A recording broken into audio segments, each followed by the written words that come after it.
Ow, whoa! Sorry, pal. Eddie! Jen, how's it going? What you got there? I just came from the credit union, and look, they gave me this cool flip book.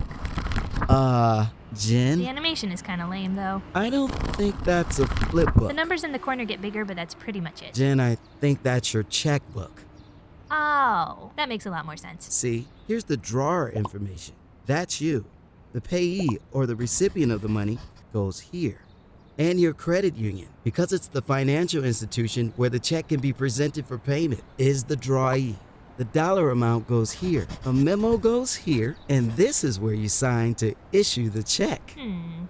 Nice try. Checks have come a long way. The very first checks were written like letters. In the 1700s, the first printed checks were on special paper that you could only get at the bank. These checks featured fancy designs that were difficult to copy and made forgeries easy to spot. That's actually where the word itself comes from, checking for forgery. Huh. Should I be worried if my checks look kind of simple? Nope. Your checks have other security features.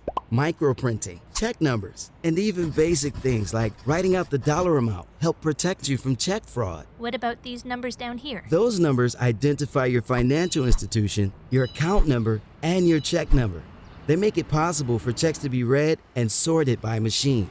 In the early days of checking, bank clerks would actually meet at the end of the day to exchange checks and settle the balances. These days, financial institutions send check images electronically to speed up the process. If everything is so speedy now, how come there's a waiting period when I deposit a check? The holding period is the amount of time it takes your financial institution to clear the check, meaning they verify the amount and transfer the money. It can vary from a couple of days to a week or more, depending on the financial institution. If there are insufficient funds to complete the transfer, the check bounces.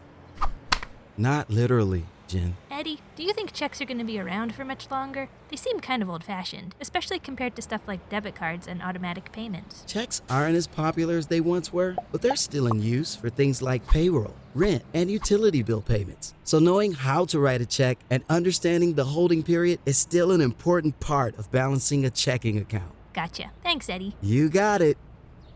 Seriously, you gotta stop doing that.